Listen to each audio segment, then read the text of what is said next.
আল্লাহ বলেন ওয়াত্তিনি ওয়াজ জাইতুন, তিনের শপথ আর জাইতুনের শপথ। সিনাই পর্বতের শপথ। প্রথমে দুইটা ফলের শপথ করলেন, এবার একটা পাহাড়ের শপথ করতেছেন। আপনারা কি তুর পাহাড়ের নাম শুনেছেন? সিনাই পর্বত দ্বারা তুর পাহাড় উদ্দেশ্য।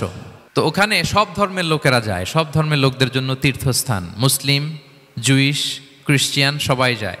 এই যে আমাদের বাংলাদেশে তো কিছুদিন আগে হলো গণহত্যা, হেলিকপ্টার থেকে গুলি করে বাচ্চা মেরে ফেলতেছে। কার বাচ্চা, কার কলিজার টুকরা সন্তান, ডোন্ট কেয়ার। জনগণের টাকায়, ট্যাক্সের টাকায় কেনা বুলেট, হেলিকপ্টার দিয়ে জনগণকে, ছাত্রদেরকে হত্যা করা হয়েছে।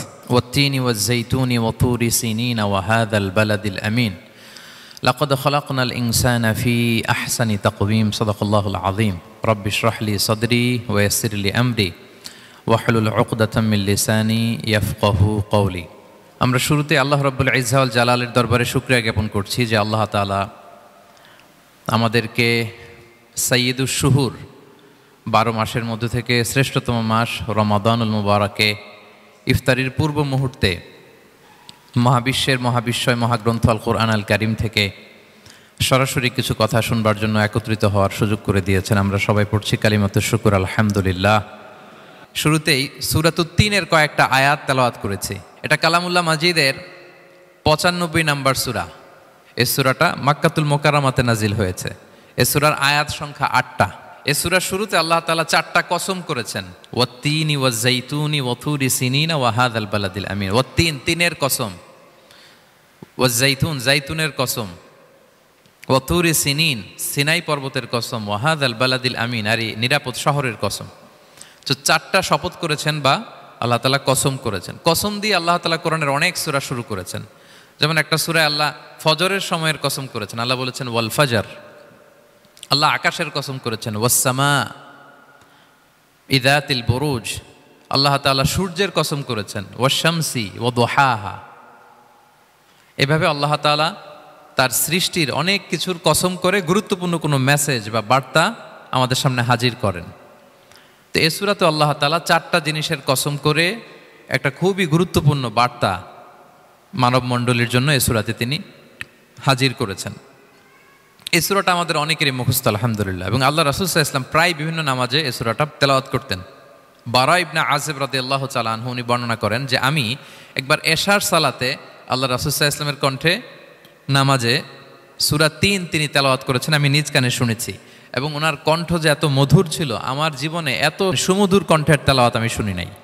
আল্লাহর হাবিব সাল্লাল্লাহু আলাইহি ওয়াসাল্লামের কোরআন তেলাওয়াতের যে কণ্ঠ এত সুমিষ্ট ছিল, এত চমৎকার ছিল, শুধু তেলাওয়াত শুনেই অনেকে শাহাদা পড়ে মুসলমান হয়েছে। আবু জাহেল মক্কায় নিষেধ করতো যে কেউ যাবা না মুহাম্মদের কাছে, সে পাগল, সে গণক, সে মিথ্যাবাদী, সে জাদুকর, সে স্বামী স্ত্রীর মধ্যে বিচ্ছিন্নতা নিয়ে আসে, সে বাবা ছেলেকে আলাদা করে দেয়, তার কাছেই যাবা না। আর সে যা বলে শুনবাই না, কানে আঙ্গুল দিয়ে রাখবা। তো মানুষকে যেটা নিষেধ করা হয় বেশি, মানুষের ওইটার ব্যাপারে আগ্রহ থাকে বেশি। সে যত নিষেধ করতো মানুষ আরো বেশি বেশি যে শুনতো। মানুষকে সে কি বারণ করবে, সে দিনের বেলা নিষেধ করতো, রাতে যে লুকিয়ে লুকিয়ে নিজেই তেলাওয়াত শুনতো। তাহলে চিন্তা করেন যে আল্লাহর হাবিব সাল্লাল্লাহু আলাইহি ওয়াসাল্লামের কোরআনিক রেসিটেশন কত চমৎকার মেলোডিয়াস ভয়েস হলে স্বয়ং আবু জাহাল রাত্রিবেলা লুকিয়ে লুকিয়ে কোরআন তেলাওয়াত শুনতে যেত আল্লাহর হাবিব সাল্লাল্লাহু আলাইহি ওয়াসাল্লামের কণ্ঠে। তো রাসূল সাল্লাল্লাহু আলাইহি ওয়াসাল্লাম সূরাতুত 3টা এশার সালাতে তিনি তেলাওয়াত করেছেন, এই মর্মে হাদিসে পাওয়া যায়। এবং এই সূরাটা একটা ফলের নামে সূরা। 3 একটা ফল, আরব বিশ্বে খুব বেশি হয় 3 ফল। আমরা বাংলাদেশে ডুমুর বলি, ইংরেজিতে ফিগ বলে, ফিগ ট্রি। তো ফলের নামে বেসিক্যালি আল্লাহ তাআলা এই সূরাটাকে, এই চ্যাপ্টারটাকে ডেডিকেট করেছেন। আমরা সূরাকে ইংরেজিতে চ্যাপ্টার বলি। কোরআনে 114টা চ্যাপ্টার, এর মধ্যে এই সূরাটা হচ্ছে ফলের নামে ডেডিকেটেড। বিভিন্ন নামে খুব ইনক্লুসিভ ওয়েতে আল্লাহ তাআলা কোরআনে সূরাগুলো দিয়েছেন। কোরআনে আপনি প্রাণীর নামে সূরা পাবেন, প্রাণী। মানুষের নামে সূরা পাবেন। মানুষের মধ্যে 3 ভাগ, মুমিন, তারপর কাফির, এরপর মুনাফিক, প্রত্যেকের নামে সূরা। সূরাতুল মুমিনুন আছে, সূরাতুল কাফিরুন আছে, আবার সূরাতুল মুনাফিকুন আছে। আমাদের দৃশ্য জগতের সবচেয়ে বড় প্রাণীটা হচ্ছে হাতি, তাই না? এই হাতির নামে একটা সূরা আছে, বলেন তো এই সূরার নাম কি? সূরা ফিল। তারপর আমরা যে দেখি আমাদের দৃশ্য জগতের সবচেয়ে ছোট প্রাণী হচ্ছে পিঁপড়া, পিঁপড়ার নামে একটা সূরা আছে, সূরা আন-নামল। আন-নামল মানে পিঁপড়ার সূরা। মাকড়সার নামে সূরা আছে, সূরাতুল আনকাবুত। তারপর গোষ্ঠীর নামে সূরা আছে, সূরাতুল আলে ইমরান। বংশের নামে সূরা আছে, সূরাতুল কুরাইশ, কুরাইশ বংশের নামে সূরা। এইভাবে খুব ইনক্লুসিভ ওয়েতে, এমন কিছু নাই যে আল্লাহ তাআলা উল্লেখ করেন নাই। মা ফাররাতনা ফিল কিতাবি মিন শাই, উল্লেখ করে নাই কোরআনে এমন কিছু নাই, সব কিছু আল্লাহ তাআলা উল্লেখ করেছেন। তো এই সূরাটা হচ্ছে একটা ফলের নামে, ফলটার নাম হচ্ছে তিন ফল। আল্লাহ তাআলা বলছেন ওয়াত্তিন, তিনের শপথ। আমি একবার সরল বঙ্গানুবাদ করি, এরপর আমি তাফসিরে ঢুকি। তিনের শপথ, ওয়াজাইতুন, জাইতুনের শপথ, ওয়াতুরি সিনিন, সিনাই পর্বতের শপথ, ওয়াহাদাল বালাদিল আমিন, এই নিরাপদ শহরের শপথ, লাকদ খলাকনাল ইনসানা ফি আহসানি তাকওয়িম, নিশ্চয় আমি মানুষকে খুব চমৎকার সুন্দর অবয়বে সৃষ্টি করেছি। সুম্মা রাদাদনাহু আসফালা সাফিলিন, এরপরে তাকে আবার নিচু থেকে নিচুর দিকে নামিয়ে দিয়েছি। ইল্লাল্লাযীনা আমানু ওয়া আমিলুস সলিহাত, তবে তারা ছাড়া যারা ঈমান এনেছে এবং সৎকর্ম করেছে, ফালাহুম আজরুন গায়রু মামনুন, তাদের জন্য আছে অফুরন্ত পুরস্কার। ফামা ইউকাযযিবুকা বা'দু বিদ্দিন, এগুলো জানার পরও কিসে তোমাকে দিন অস্বীকারের ব্যাপারে উদ্বুদ্ধ করলো? আলাইসাল্লাহু বিআহকামিল হাকিমিন, আল্লাহ তাআলা কি শ্রেষ্ঠ বিচারক নন? সাদাকাল্লাহুল আযীম। এই হচ্ছে এই সূরাটির সরল অনুবাদ। এবার আমরা তাফসিরে ঢুকি। প্রথমে আল্লাহ তাআলা বলেছেন ওয়াত্তিন, তিনের শপথ। তিন মানে তো আমরা জানলাম, তিন মানে ডুমুর। আল্লাহর হাবিব সাল্লাল্লাহু আলাইহি ওয়াসাল্লাম তিনি তিন ফল পছন্দ করতেন, এবং এটা ডায়াবেটিক্সের জন্য ভালো, ডায়াবেটিক্স নিয়ন্ত্রণ করে। আমাদের বোনদের যাদের ইররেগুলার মেনস্ট্রুয়েশনাল পিরিয়ড হয়, এটার জন্য এটা খুব ভালো, এবং খুব স্ট্রেংথ স্টেমিনা আনে শরীরে। এটা জান্নাতের একটা গাছ।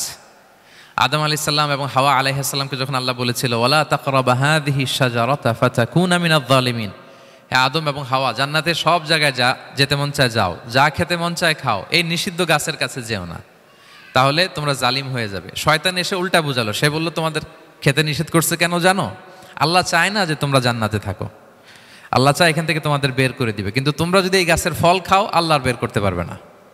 দেখছেন শয়তানের অবস্থা? শয়তান কিন্তু নেগেটিভিটি নিয়ে সামনে আসে না, আসে খুব আপনার ওয়েল উইশার হিসেবে, উপদেশ নিয়ে, খুব ভালো একটা পজিটিভ ওয়েতে আসে। তো ওনারা খেয়ে ফেললেন এই নিষিদ্ধ গাছের ফল। খাওয়ার ফলে আদম আলাইহিস সালাম, হাওয়া আলাইহিস সালাম, ওনাদের গা থেকে জান্নাতের পোশাকগুলো ঝরে পড়ে গেল। এখন কি দিয়ে ওনারা ওনাদের প্রাইভেটকে ঢাকবেন? তখন ওনারা, তাফসির ফি জিলালিল কোরআনে এসেছে যে ওনারা এই তিন গাছের পাতা নিয়ে নিজেদের প্রাইভেট ঢেকেছিলেন। সুবহানাল্লাহ। সেই তিন ফলের কসম আল্লাহ করলেন, ওয়াত্তিন, তিনের শপথ। এরপর আল্লাহ তাআলা বললেন ওয়াজাইতুন, জাইতুনের শপথ। জাইতুন মানে হচ্ছে জলপাই। তো আল্লাহ তাআলা বললেন ওয়াজাইতুন, জাইতুনের শপথ। জাইতুন মানে হচ্ছে জলপাই, ইংরেজিতে আমরা যেটাকে অলিভস বলি। তো আল্লাহ তিনের কসম করলেন এবং অলিভের কসম করলেন। দুইটাই খুব উপকারী ফল, এবং আল্লাহর হাবিব সাল্লাল্লাহু আলাইহি ওয়াসাল্লাম তিনি জলপাইও খুব পছন্দ করতেন। ওনার রেগুলার ফুড আইটেমের মধ্যে জলপাই ছিল, অলিভস ছিল। এটা পাহাড়ি এরিয়া, মরুভূমিতে হয়, এবং রাসূল সাল্লাল্লাহু আলাইহি ওয়াসাল্লাম বলেছেন কুলু যাইত ওয়াদ্দাহিনু ফাইন্নাহু মিন শাজারাতিন মুবারাকা, তোমরা অলিভ অয়েল এটা খেও এবং এটা গায়ে মালিশ করো, কেননা এটা বরকতময় একটা গাছের ফল, শাজারা মুবারাকা। এটা শরীরের ব্যাড কোলেস্টেরলকে কমিয়ে দেয়, দাড়িতে অ্যাপ্লাই করলে, চুলে অ্যাপ্লাই করলে সহজে পাকে না দাড়ি চুল, এবং স্কিনে অ্যাপ্লাই করলেও স্কিনের জন্য ভালো, স্কিনের জন্য বেশ ভালো। এটা যাদের সুযোগ হয় আপনারা দাড়িতে চুলে অ্যাপ্লাই করবেন, খাবেন, এটা খাওয়াও যায়। তাম্বুতু বিদ্দুহনি ওয়াসিবগিল লিল আখিলিন, কোরআনে এসেছে। এটা অয়েল হিসেবে ইউজ করে, আবার খাবার হিসেবেও ইউজ করা যায়। সালাদ ড্রেসিংয়ের ক্ষেত্রে কিন্তু অলিভ অয়েল আমরা ইউজ করি, ইদানিং পিজাতে খুব ইউজ করা হয় অলিভ, জলপাইটা। তো এটা আপনারা খেতে পারেন, এটা খুবই সুস্বাদু। এবং জলপাই গাছের মানে জাইতুন গাছের ডালের মেসওয়াক খুব ভালো হয়। আল্লাহর হাবিব সাল্লাল্লাহু আলাইহি ওয়াসাল্লাম জাইতুনের ডাল দিয়ে মেসওয়াক করতেন। তিনি বলতেন নি'মা সিওয়াকিয়া জাইতুন, সবচেয়ে শ্রেষ্ঠ মেসওয়াক হচ্ছে জাইতুনের, মিনাশ শাজারাতিল মুবারাকা, কারণ এটা বরকতময় গাছের ডালা। এবং ফাইন্নাহু সিওয়াকি ওয়া সিওয়াকুল আম্বিয়া মিন ক্বাবলি, এই জাইতুনের ডাল দিয়ে আমিও যেমনি মেসওয়াক করি, আমার আগে যত নবী পৃথিবীতে এসেছে সবাই জাইতুনের ডাল দিয়ে মেসওয়াক করত। আল্লাহ বলেন ওয়াত্তিনি ওয়াজ জাইতুন, তিনের শপথ আর জাইতুনের শপথ। এরপর আল্লাহ তাআলা বললেন ওয়াতুরি সিনিন, সিনাই পর্বতের শপথ। প্রথমে দুইটা ফলের শপথ করলেন, এবার একটা পাহাড়ের শপথ করতেছেন। আপনারা কি তুর পাহাড়ের নাম শুনেছেন? হ্যাঁ শুনেছেন। এই সিনাই পর্বত দ্বারা তুর পাহাড় উদ্দেশ্য। এটা মিশরের একটা পাহাড়, অনেক উঁচু, 2285 মিটার উঁচু। ওইটার নিচে আছে মুকাদ্দাসে তুয়া, যেখানে মুসা আলাইহিস সালামকে আল্লাহ তাআলা জুতা খুলতে বলেছিলেন, ফাখলা না আলাইকা ইন্নাকা বিল ওয়াদিল মুকাদ্দাসে তুয়া, হে মুসা তুমি পবিত্র উপত্যকায় এসেছো, জুতা খুলো। তো ওখানে সব ধর্মের লোকেরা যায়, সব ধর্মের লোকদের জন্য তীর্থস্থান, মুসলিম, জুইশ, ক্রিশ্চিয়ান সবাই যায়। এটা সিনাই একটা এলাকা আছে মিশরের, north south Sinai, north Sinai, এটা সাউথ সিনাইতে অবস্থিত। তো নিচে একটা খ্রিস্টানদের প্রাচীন গির্জা আছে, সেন্ট ক্যাথেরিনা গির্জা। সেখান থেকে চলতে চলতে আপনাকে উপরে যেতে হবে, ফজরের পরে আবার চলে আসতে হবে, তা না হলে দুপুরবেলায় 10টা-11টার দিকে এমন সূর্যের প্রখর তাপ ওই পাথরের মধ্যে লাগে, ওখানে আর থাকা যায় না। একেবারে তুর পাহাড়ের উপরে সেখানে খ্রিস্টানদের জন্য ছোট্ট একটা সেনাগোগ আছে, তারা প্রার্থনা করে। খ্রিস্টানদের একটা চার্চ আছে, মুসলিমদের জন্য ছোট্ট একটা মুসল্লা আছে সুরাওয়ের মতো। আল্লাহ ওই সিনাই উপত্যকার কসম করেছেন, ওয়াতুরি সিনিন, সিনাই উপত্যকার কসম। এখানেই আল্লাহ তাআলা মুসা আলাইহিস সালামকে তাওরাত দিয়েছিলেন, মেজর একটা আসমানি কিতাব দিয়েছিলেন, এবং সরাসরি মুসা আলাইহিস সালাম এই পাহাড়ের চূড়ায় বসে আল্লাহ তাআলার সাথে কথা বলতেন। ওয়াকাল্লামাল্লাহু মুসা তাকলিমা, উনি সরাসরি কথা বলতেন, এটা ওনার একটা স্পেশাল বৈশিষ্ট্য ছিল, ক্যারেক্টারিস্টিক্স। এবং আল্লাহ তাআলা নূরের তাজাল্লি দিয়ে এই পাহাড়কে একবার জ্বালিয়ে দিয়েছিলেন। আজও এই পাহাড়ের রংটা অনেকটা একটু লালচে, একটু কালোচে, একটু রেডিশ কালারের। এবং মুসা আলাইহিস সালাম এই নূরের তাজাল্লির ঝলকে তিনি বেহুশ হয়ে গিয়েছিলেন এই পাহাড়ের উপরে। ইয়াজুজ মাহাজুজ যখন কিয়ামতের আগে আগমন করবে, তখন মুসলমানদের সেন্টার হবে। ঈসা আলাইহিস সালাম মুসলমানদেরকে নিয়ে ওইখানে অবস্থান করবেন, এই তুর পাহাড়ের ওখানে। এবং আল্লাহর হাবিব সাল্লাল্লাহু আলাইহি ওয়াসাল্লামের মেরাজের রাতে ইসরার সময় একটা স্টেশন ছিল এই তুর পাহাড়। জিবরাইল আলাইহিস সালাম এই তুর পাহাড়ে আল্লাহর হাবিব সাল্লাল্লাহু আলাইহি ওয়াসাল্লামকে নামিয়ে বলেছিলেন যে এটা জাবাল মুসা, আপনার ভাই মুসার পাহাড়, আপনি এখানে 2 রাকাত নামাজ পড়েন, দোয়া করেন। আল্লাহর হাবিব সাল্লাল্লাহু আলাইহি ওয়াসাল্লাম এই তুর পাহাড়ে 2 রাকাত সালাত আদায় করেছিলেন এবং দোয়া করেছিলেন। আল্লাহ এই তুর পাহাড়ের কসম কাটলেন, ওয়াতুরি সিনিন, সিনাই পর্বতের কসম, যেখানে তাওরাত কিতাব নাজিল হয়েছিল। এরপর আল্লাহ তাআলা বললেন, ওয়াহাদাল বালাদিল আমিন, আর এই নিরাপদ শহরের শপথ। এই শহর দ্বারা মক্কা শহর উদ্দেশ্য, কারণ রাসূল সাল্লাল্লাহু আলাইহি ওয়াসাল্লাম তখন মক্কায় ছিলেন, মক্কা নগরী। এই শহরের পূর্ব নাম ছিল বাক্কা।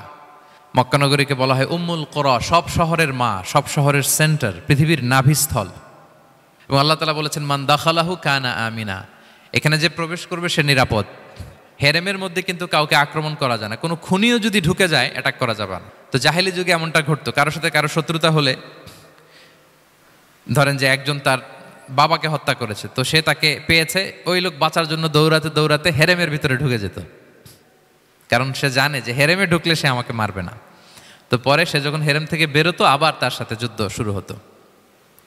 এবং এই শহরের এত মর্যাদার কারণ হচ্ছে, সাইয়েদনা ইব্রাহিম আলাইহিস সালাম তিনি আল্লাহর কাছে দোয়া করেছিলেন যে রব্বি জাআল হাদা বালাদান আমিনা, হে আল্লাহ আপনি এই শহরকে নিরাপদ করেন, ওয়ারযুক আহলাহু মিনাস সামারাত, আর এই শহরের অধিবাসীদেরকে আপনি ফলমূল দিয়ে রিজিকের ব্যবস্থা করেন।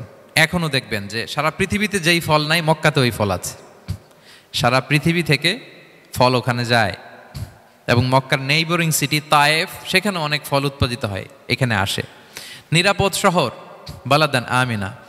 এবং আল্লাহর হাবিব সাল্লাল্লাহু আলাইহি ওয়াসাল্লাম বলেছেন যে এই মক্কা শহর আমার সবচাইতে প্রিয় শহর।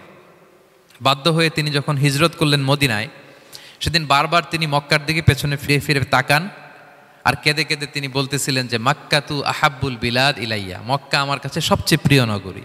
লাউলা উখরিজতু লামা খারাজতু, আমাকে যদি জোর করে বের করে দেয়া না হতো, আমি কোনোদিন মক্কা ছেড়ে অন্য কোথাও যেতাম না। আল্লাহর হাবিব সাল্লাল্লাহু আলাইহি ওয়াসাল্লামের সবচেয়ে প্রিয় শহর ছিল মক্কা, এবং এটা আল্লাহর হাবিব সাল্লাল্লাহু আলাইহি ওয়াসাল্লামের জন্মস্থান, মাকান মাউলিদির রাসূল, রাসূল সাল্লাল্লাহু আলাইহি ওয়াসাল্লামের বিলাদাত হয়েছে এই শহরে। এবং এই শহরকে আল্লাহ বলেছেন মাসাবাতান লিন্নাসি ওয়া আমনা, মানুষের মিলনস্থল, কেন্দ্রস্থল, সারা পৃথিবী থেকে মানুষ ওখানে যায়। আপনি যে রমাদানে যদি মক্কায় যান, আল্লাহু আকবার, লক্ষ লক্ষ উমরা পালনকারী সেখানে, ইউরোপ থেকে, আফ্রিকা থেকে, অস্ট্রেলিয়া থেকে, এশিয়া থেকে, সারা পৃথিবীর মানুষের মিলনস্থল। ওখানে গেলে আপনি দেখবেন মাসাবাতান লিন্নাসি ওয়া আমনা, নিরাপদ জায়গা এবং মানুষের মিলনস্থল। এটা এখানে এমন মসজিদ আল্লাহ রেখেছেন কাবা ঘরের চারদিকে, এটাকে বলা হয় মসজিদুল হারাম, যে মসজিদে 1 রাকাত সালাত পড়লে 1 লক্ষ রাকাতের সওয়াব হয়।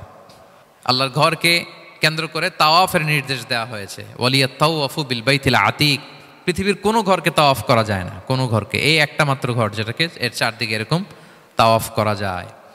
তাহলে এই পবিত্র ঘর, পবিত্র মসজিদ যেই শহরে অবস্থিত, সেই শহরের কসম আল্লাহ করেছেন। আল্লাহ বললেন ওয়াহাদাল বালাদিল আমিন, এই নিরাপদ শহরের কসম, মানে মক্কা শহরের কসম।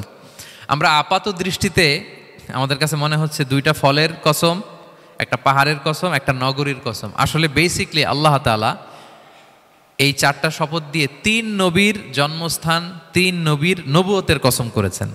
কিভাবে সেটা আমি মিলিয়ে দেই। এই যে প্রথমে যে আল্লাহ বলেছেন ওয়াত্তিনি ওয়া জাইতুন, তিন এবং জাইতুনের কসম। পৃথিবীতে সবচেয়ে বেশি তিন এবং জাইতুন কোথায় উৎপন্ন হয় জানেন? ফিলিস্তিনে। কোথায়? শাম দেশে, যেটা হাদিসের পরিভাষায় বলা হয় শাম, বর্তমান ফিলিস্তিন এবং সিরিয়া মিলে।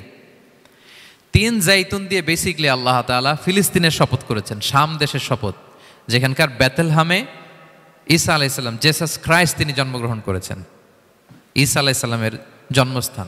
তাহলে তিন জাইতুনের শপথের মাধ্যমে মূলত আল্লাহ তাআলা ঈসা আলাইহিস সালামের জন্মস্থানের শপথ করেছেন, কারণ সেখান থেকে ওহী বিচ্ছুরিত হয়েছে, ওনার কাছে ইনজিল নাজিল হয়েছিল।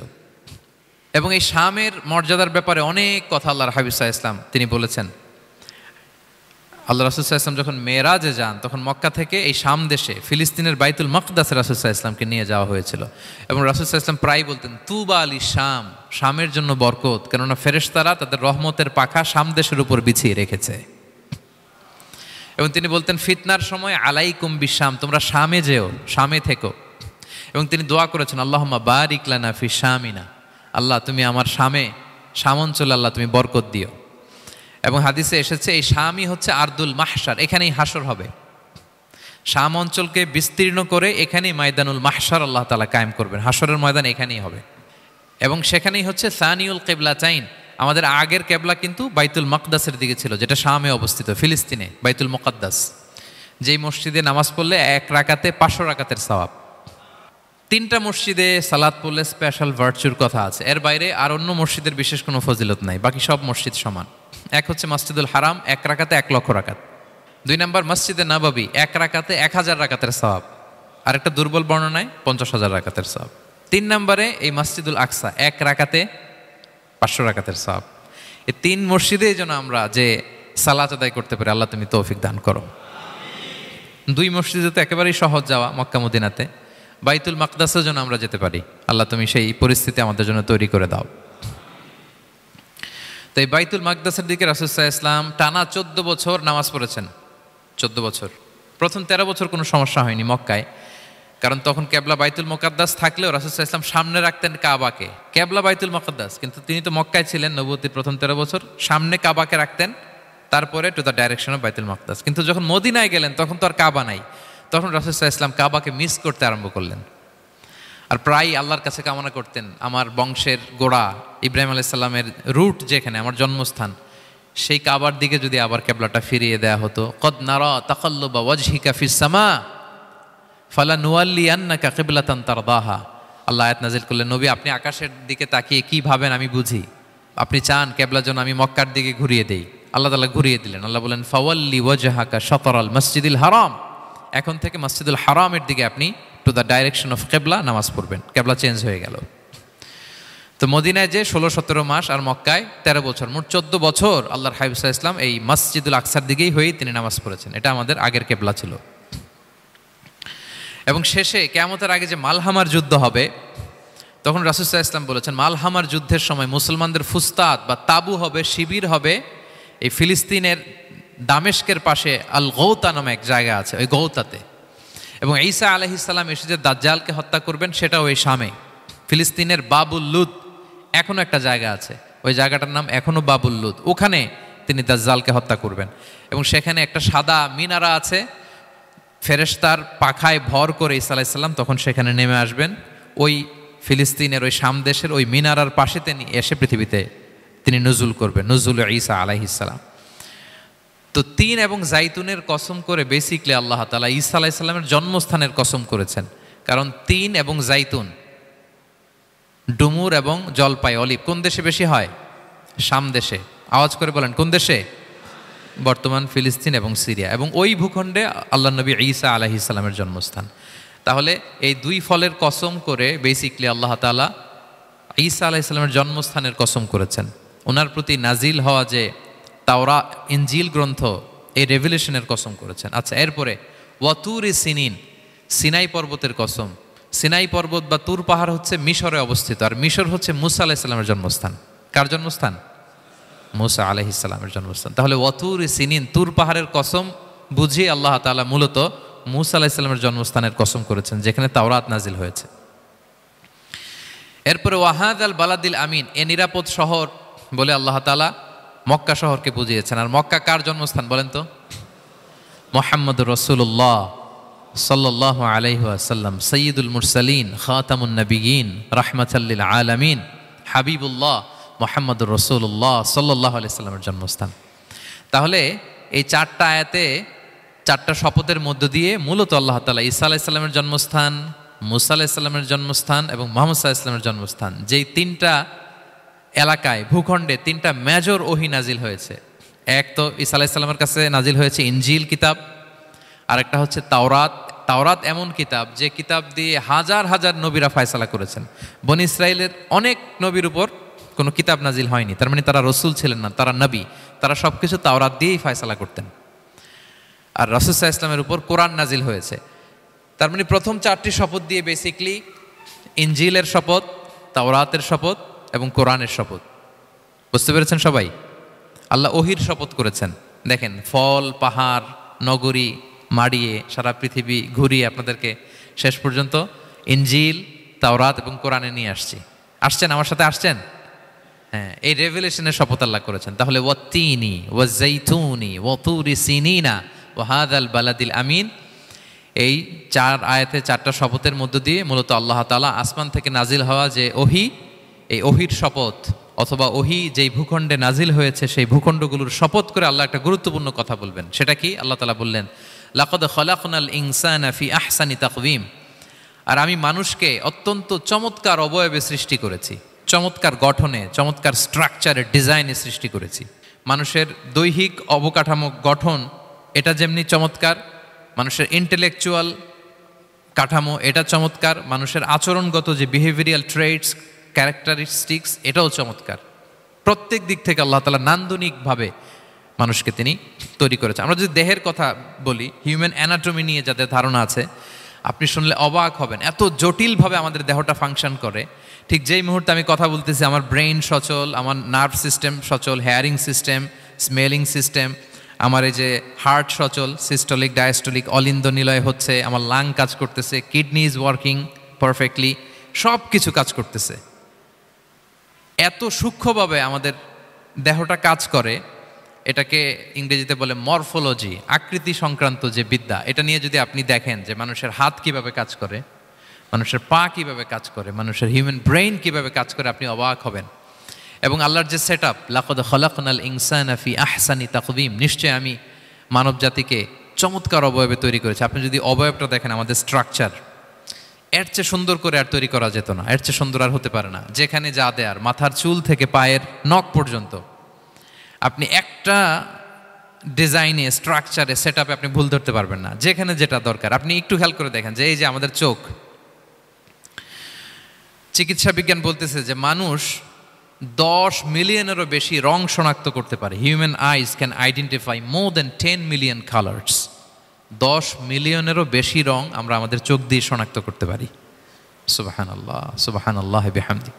আচ্ছা, চোখের সেট আপটা একটু যদি খেয়াল করেন, দেখেন আমার এই চোখ এখানে না থাকে, এটা যদি জাস্ট 2 ইঞ্চি উপরে এখানে হইতো, এইটা যদি কপালে যদি আমাদের চোখ হইতো, কি অবস্থা হইতো বলেন তো? সিজদা দিতে পারতেন আল্লাহকে? বলেন, দিতে পারতেন? আচ্ছা, আমরা কিছু খাওয়ার সময় আমরা কি করি? ওইটা ভালো আছে কিনা, পচে গেল কিনা, স্মেলটা আগে দেখি, তারপরে খাই। দেখেন কত চমৎকার সেট আপ। একটু খেয়াল করেন, এই নাকের সেট আপ যদি এইখানে না থাকে, আমাদের নাক যদি পেছনে থাকতো, খাওয়ার সময় খাবারটা বাসি কিনা, ভালো আছে কিনা কি করতেন? লাকাদ খালাকনাল ইনসানা ফি আহসানি তাকওয়িম। আচ্ছা দেখেন, এই যে আমরা কান দিয়ে শুনি, এই যে কান পেঁচানো, মনে করেন না যে এমনি এমনি পেঁচানো, এই পেঁচানো, এটা এই পথ না থাকলে আমরা শুনতেই পেতাম না। এটা এমনভাবে সেট আপ করা, এটা এই ইথারে ভাষা তরঙ্গকে এয়ার ড্রামের ভেতরে সুন্দরভাবে ইনপুট করে, নাহলে আমরা শুনতে পেতাম না। আপনার এই কান কেটে ফেলে দিলে আপনি শুনতে পারবেন না। এটা এইভাবেই যেতে হবে, সুরঙ্গটা এইভাবে তৈরি হইতে হবে। আচ্ছা দেখেন, আপনার কান, এই কান যদি এইখানে না থেকে আপনার ডান বগলের নিচে হইতো, বাম কান যদি বাম বগলের নিচে হইতো, তাহলে কি হইতো বলেন? আজকে আমার ওয়াজ কিভাবে শুনতেন বলেন দেখি, কিভাবে শুনতেন? বুদ্ধি আছে বলে যে হুজুর এইভাবে শুনতাম। সুবহানাল্লাহ, সুবহানাল্লাহ। লাকাদ খালাকনাল ইনসানা ফি আহসানি তাকওয়িম, আমি মানুষকে সবচেয়ে সুন্দর সর্বোত্তম গঠনে তৈরি করেছি। দেখেন, কান দুটো ওইখানে থাকলে কথা শুনতে হইলে হাত উঁচু করে রাখা লাগতো। আল্লাহ, আপনি একটা একটা অঙ্গ দেখেন, ঠিক যেখানে যেটা যেভাবে সেট করা দরকার, আল্লাহ তাআলা দয়া করে অনুগ্রহ করে ঠিক সেভাবে তিনি সেট করেছেন। আমাদের চেহারার মধ্যে দেখেন এক একজনের এক এক রং, ওয়াখতিলাফু আলসিনাতিকুম ওয়া আলওয়ানিকুম ইন্না ফি যালিকা লাআয়াতুন লিল আলিমিন। আল্লাহ বলেন তোমাদের ভাষার ভিন্নতা দিয়েছি, তোমাদের গায়ের রঙের ভিন্নতা, একজনের চেহারার সাথে আরেকজনের মিল নাই, একজনের ফিঙ্গারপ্রিন্টের সাথে। আয়াহসাবুল ইনসানু আল্লান নাজমাআ ইযামা বালা কাদিরিনা আলা আন নুসাউইয়া বানানা।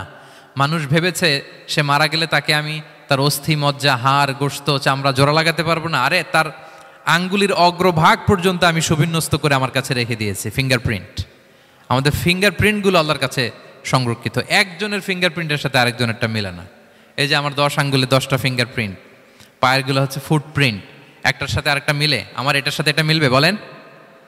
আমার সাথে আপনারটা মিলবে? বর্তমানে পৃথিবীতে কত কোটি মানুষের বসবাস বলেন? এই যত মানুষ পৃথিবীতে আছে একজনের আঙ্গুলের ছাপের সাথে, এই যে বায়োমেট্রিক্যাল অথেন্টিকেশন যে আমরা করি, একজনের ফিঙ্গারপ্রিন্টের সাথে আরেকজনের ফিঙ্গারপ্রিন্টের মিল নাই। একজনের ফুটপ্রিন্টের সাথে ফুটপ্রিন্ট মিল, ইভেন একজনের আই প্রিন্টের সাথে। আমাকে একজন ওনার হসপিটালে নিয়ে গেল ঢাকায়, তো উনি ওনার দরজা খুলতেছে আই প্রিন্ট দিয়ে, মানে উনি না গেলে খুলে না।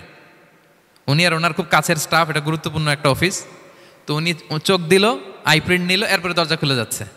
দেখেন একজনের আই প্রিন্টের সাথে আরেকটা আই প্রিন্ট মেলে না। সুবহানাল্লাহ। প্রিয় ভাইরা, একজনের ফিঙ্গারপ্রিন্টের সাথে আরেকজনের ফিঙ্গারপ্রিন্টের কোনো মিল আছে পৃথিবীতে? ফুটপ্রিন্টের সাথে, আই প্রিন্টের সাথে? কারণ ডিজাইনারটা কে বলেন তো? হুয়াল্লাযী ইউসাউবিরুকুম ফিল আরহামি কাইফা ইয়াশা। মায়ের পেটে থাকতেই আল্লাহ তাআলা এগুলো ডিজাইন করে দিয়েছেন, আমি কেমন হব, আমার বৈশিষ্ট্য কেমন হবে। এই যে আমি যে আমার বাবা দাদা 14 পুরুষের ডিএনএ বয়ে বেড়াই, এগুলো সব নিয়ে আমার বৈশিষ্ট্য, আমার কণ্ঠস্বর, আমার ক্যারেক্টারিস্টিক্স, আমার ফিচার কেমন হবে, সব তিনি আল্লাহ তাআলা মায়ের পেটে থাকতেই ডিজাইন করে দিয়েছেন। সুবহানাল্লাহ। আল্লাহ বলছেন লাকাদ খালাকনাল ইনসানা ফি আহসানি তাকওয়িম। প্রিয় ভাইরা, কসম করার পরে আল্লাহ যে কথাটা বলেন এটা অনেক গুরুত্বপূর্ণ, খুবই গুরুত্বপূর্ণ বার্তা। আল্লাহ চারটা কসম করে 3টা নবীর জন্মস্থানের শপথ করে তিনি বললেন লাকাদ খালাকনাল ইনসানা ফি আহসানি তাকওয়িম। নিশ্চয় আমি অত্যন্ত চমৎকার আকৃতিতে মানুষকে তৈরি করেছি। মানুষের গঠন এরকম, মাথা থেকে পা পর্যন্ত। আমি তো 2-1টার কথা বললাম, চোখ নাক কান, আপনি একটা একটা করে যদি ধরেন, আমাদের হেয়ারিং সিস্টেম কীভাবে কাজ করে, হেয়ারিং নার্ভ কীভাবে কাজ করে, আমাদের সেন্সেশন কীভাবে কাজ করে, আমাদের ব্রেন কীভাবে কাজ করে। আমাদের এক একজনের ব্রেন 1.5 কেজি ওজন, 3 পাউন্ডের মতো একটা সুস্থ মানুষের অ্যাভারেজ ব্রেনের ওজন। এই ব্রেনের মেমোরি হচ্ছে 2.5 মিলিয়ন গিগাবাইট। আপনার মোবাইলে স্পেস কত বলেন, মেমোরি কত? হ্যাঁ, 512 জিবি। আর আমার আর আপনার ব্রেইনের যে মেমোরি, এই মেমোরি হচ্ছে 2.5 মিলিয়ন গিগাবাইটস। আল্লাহ, এই যে প্রতি মুহূর্তে আমাদের নিউরন কানেক্টিভিটি হচ্ছে, ব্রেনের স্নায়ুগুলোর যত কানেক্টিভিটি হয়, যত আমরা চিন্তা করে ব্রেনকে খাটাই, নতুন নতুন জিনিস আমরা তৈরি করতে পারি। এবং এমনভাবে আল্লাহ তাআলা এমন সফিস্টিকেটেড ব্রেইন আল্লাহ মানুষকে দিয়েছে, মানুষ পারে না এমন কিছু নাই। মানুষ যা কল্পনা করতে পারে মানুষ তা করে দেখাতে পারে। এজন্য আমাদের কল্পনার জানালাটাকে বড় করতে হবে। আই রিপিট, মানুষ যা কল্পনা করতে পারে, ইমাজিন করতে পারে, সেটা মানুষ করে দেখাতে পারে। ওই ক্যাপাসিটি দিয়ে আল্লাহ তাআলা মানুষকে তৈরি করেছেন। সুবহানাল্লাহ, সুবহানাল্লাহ। লাকাদ খালাকনাল ইনসানা ফি আহসানি তাকওয়িম। এই ব্রেনকে খাটিয়ে মানুষের কত ইনভেনশন, কত ডিসকভারি, মানুষ সভ্যতার পর সভ্যতা বিনির্মাণ করেছে। চোখ ধাঁধানো মানুষের আবিষ্কার, তাক লাগিয়ে দিয়েছে গোটা বিশ্বে একটার পর একটা করে। আল্লাহ এমনভাবে মানুষকে তিনি তৈরি করেছেন। লাকাদ খালাকনাল ইনসানা ফি আহসানি তাকওয়িম। চমৎকার অবয়বে, তার দৈহিক অবয়ব যেমনি সুন্দর, তার বুদ্ধিগত, তার চিন্তাগত, তার ইন্টেলেক্ট, এটাও তেমন সুন্দর, এটাও তেমন চমৎকার। পৃথিবীর কোনো প্রাণীকে আল্লাহ তাআলা এরকম হিউম্যান ব্রেনের মতো এরকম সফিস্টিকেটেড ব্রেন দিয়ে, ইন্টেলেক্ট দিয়ে তৈরি করেনি। এজন্য সব প্রাণী থেকে মানুষ আলাদা। সব প্রাণী থেকে মানুষের চিন্তা, বিবেক, বুদ্ধি এগুলো আলাদা। তাহলে দেখেন, মানুষের শ্রেষ্ঠত্ব মূলত এগুলোর দ্বারা। মানুষ যদি তার চিন্তা, বিবেক, বুদ্ধি খাটায়, সে শ্রেষ্ঠ হয়ে যায়। আমি একটা কথা প্রায় বলি যে মানুষ যদি ভালো হয় সে ফেরেশতার চেয়েও ভালো, আর মানুষ যদি খারাপ হয় সে পশুর চেয়েও নিকৃষ্ট। আল্লাহ বলেন উলাইকা কাল আনআমি বাল হুম আদাল লাহুম কুলুবুল লা ইয়াফকাহুনা বিহা ওয়া লাহুম আ'য়ুনুল লা ইউবসিরুনা বিহা ওয়া লাহুম আযানুল লা ইয়াসমাউনা বিহা উলাইকা কাল আনআমি বাল হুম আদাল। তাদের হৃদয় আছে, ওটা দিয়ে অনুধাবন করে না সত্যকে। চোখ আছে, ওটা দিয়ে সে সত্যটা দেখে না। কান আছে, হকের কথা শোনে না। উলাইকা কাল আনআম, আল্লাহ বলেন তারা প্রাণীর মতো, চতুষ্পদ জন্তুর ন্যায়। শুধু অতটুকুই না, বালহুম আদাল, তারা তার চেয়েও নিকৃষ্ট, তার চেয়েও নিকৃষ্ট। তাহলে মানুষ ভালো হলে সে ফেরেশতাকে ছাড়িয়ে যায়, আর মানুষ নিকৃষ্ট হলে সে পশুত্বকে হার মানায়।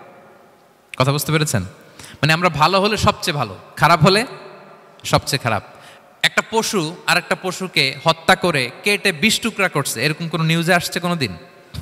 কিন্তু আশরাফুল মাখলুকাত মানুষ তার মতো রক্তে মাংসে গড়া আরেকটা মানুষকে নির্মমভাবে হত্যা করে কেটে 20 টুকরা করে বস্তাবন্দি করে ডোবার মধ্যে ফেলে রাখছে, এরকম নিউজ আছে না বলেন? আছে। মানুষ তার মতো একটা মানুষকে নির্মমভাবে হত্যা করে, এরকমও তো আছে যে কেরোসিন দিয়ে তার মতো আরেকটা মানুষকে সে জ্বালিয়ে দিয়েছে, আছে না নাই বলেন? গ্রামের পর গ্রাম জ্বালিয়ে দেয়, জনপদের পর জনপদ ধ্বংস করে দেয়, বোমা মেরে শহর উড়িয়ে দেয়। লিটল বয় মেরেছিল আমেরিকান সোলজাররা জাপানের হিরোশিমা শহরের উপর। আমি হিরোশিমা তো গত বছর ভিজিট করে আসলাম, আমি নিজে দেখে এসেছি যে এখানে বোমটা মেরেছে। মুহূর্তের মধ্যে পুরো শহর ভ্যানিশ, এমন রেডিয়েশন। তো যেই আমেরিকান পাইলট বোমা মারতেছে সেও মানুষ, সেও কি? আর যাদেরকে ধ্বংসের জন্য এই লিটল বয় মারলো হিরোশিমাতে আর ফ্যাটম্যান মারলো নাগাসাকিতে, এরাও কি? তাহলে দেখেন, মানুষ তার মতো আরেকটা মানুষকে এরকম মেরে টুকরো টুকরো কুচি কুচি করতে সে দ্বিধাবোধ করে না। আল্লাহ, মানুষ গণহত্যা চালায়, জেনোসাইড। এই যে আমাদের বাংলাদেশে তো কিছুদিন আগে হলো গণহত্যা, হেলিকপ্টার থেকে গুলি করে বাচ্চা মেরে ফেলতেছে। কার বাচ্চা? কার কলিজার টুকরা সন্তান? Don't care. জনগণের টাকায়, ট্যাক্সের টাকায় কেনা বুলেট, হেলিকপ্টার দিয়ে জনগণকে, ছাত্রদেরকে হত্যা করা হয়েছে। দেখেন, সেও মানুষ। যারা হত্যা করতেছে, গণহত্যা, জেনোসাইড চালিয়েছে, তারাও মানুষ। তাহলে মানুষ যদি খারাপ হয়, মানুষের চেয়ে খারাপ আর কেউ হয়? আর মানুষ ভালো হলে মানুষের চেয়ে ভালো কেউ হতে পারে? মানুষ এমন জায়গায় যেতে পারে যেখানে ফেরেশতারাও যেতে পারে না। জিবরাইল ইসলামের যাওয়ার সীমানা যেখানে শেষ, মুহাম্মদ সাল্লাল্লাহু আলাইহি ওয়াসাল্লামের ঊর্ধ্ব জগতের কাহিনী সেখান থেকে শুরু। আল্লাহু আকবার। তাহলে মানুষ ভালো হলে ফেরেশতাকে ছাড়ায়, মানুষ খারাপ হলে পশুত্বকে হার মানায়। So the decision is yours. রাস্তা দুইটা, আপনি কোন দিকে যাবেন? আপনি কি ডান দিকে জান্নাতের পথে যাবেন নাকি বাঁ দিকে জাহান্নামের পথে যাবেন? সিদ্ধান্ত আপনার। আল্লাহ তাআলা বললেন, লাকাদ খালাকনাল ইনসানা ফি আহসানি তাকওয়িম। আমি মানুষকে চমৎকার আকৃতিতে তৈরি করেছি। হাতের মেকানিজম কি, পায়ের মেকানিজম কি, আমার চেয়ে আপনারাও ভালো জানেন। এগুলো ঘন্টার পর ঘন্টা আপনি বলতে পারবেন যে কেমনভাবে আল্লাহ তাআলা তৈরি করেছেন। আল্লাহ বলেন, মানুষকে আমি অত্যন্ত চমৎকার আকৃতি দিয়ে তৈরি করেছি।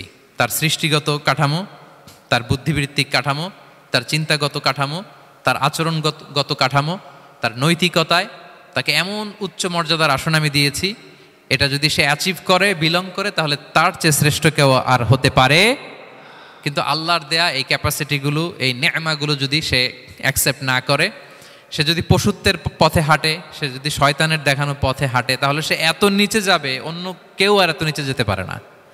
মানুষ যত নিচে যেতে পারে, ফেরেশতারাও অত নিচে যেতে পারবে না, জিন জাতিও পারবে না, কোনো প্রাণীর পক্ষে যাওয়া সম্ভব না।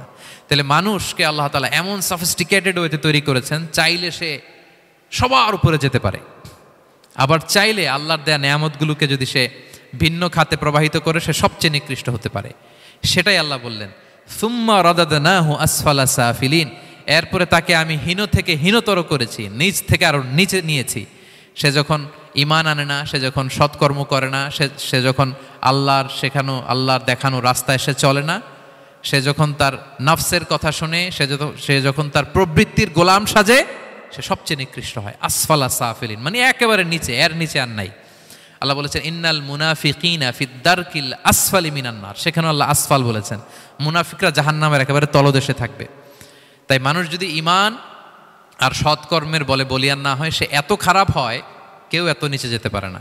বলেন, মানুষ যত নিচে যেতে পারে, জিন তত নিচে যেতে পারবে? ফেরেশতারা পারবে না। আর মানুষ যত উপরে যেতে পারে, ফেরেশতারা এত উপরে যেতে পারবে না। সো দুইটারই সুযোগ আপনার আছে। সুম্মা রাদাদনাহু আসফালা সাফিলিনের দুইটা ব্যাখ্যা। কোনো মুফাসসির বলেছেন, যৌবনের পর, যৌবনে থাকে শক্তিশালী, বার্ধক্যের সময় যখন সে নুয়ে যায়, ছোট হয়, সে একেবারে দুর্বল হয়ে যায়, সেটা বোঝানো হয়েছে।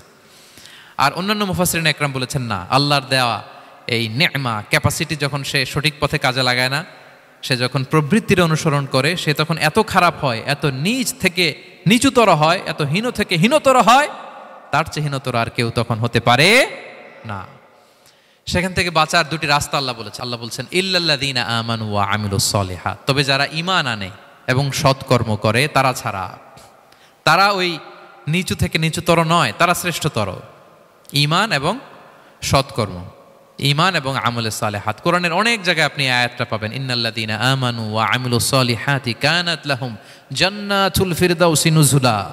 নিশ্চয়ই যারা ঈমান এনেছে সৎকর্ম করেছে তাদের জন্য আমি জান্নাতে ফেরদাউস রেখে দিয়েছি। আল্লাহ বলেন তারা নিকৃষ্ট হবে না যারা ঈমান এনেছে সৎকর্ম করেছে। যারা কি এনেছে? ঈমান, আর কি করেছে? সৎকর্ম করেছে। ইল্লাল্লাযীনা আমানু, যারা ঈমান এনেছে সৎকর্ম করেছে, ফালাহুম আজরুন গায়রু মামনুন, তাদের জন্য রয়েছে অফুরন্ত পুরস্কার, মানে জান্নাত। তাদের জন্য কি? ওই জান্নাতে যেতে আমরা চাই কি চাই না বলেন? রাস্তা কয়টা? এটা চলে গেছে ডান দিকে, এটার গন্তব্য হচ্ছে ডেস্টিনেশন জান্নাতুল ফেরদাউস। আর এটা শয়তানের পথ, এটা আপনার প্রবৃত্তির দেখানো পথ, এটা চলে গিয়েছে জাহান্নামে। So now the decision is years. আপনার ডিসিশন, কোন দিকে যাবেন, ডানে না বায়ে? জান্নাতে না জাহান্নামে? জান্নাতে যেতে চাই আমরা। ফালাহুম আজরুন গায়রু মামনুন, তাদের জন্য আছে অফুরন্ত নেয়ামত, অফুরন্ত পুরস্কার। আমরা যেন সেই পুরস্কার লাভে ধন্য হতে পারি, আমরা সবাই বলি আমিন।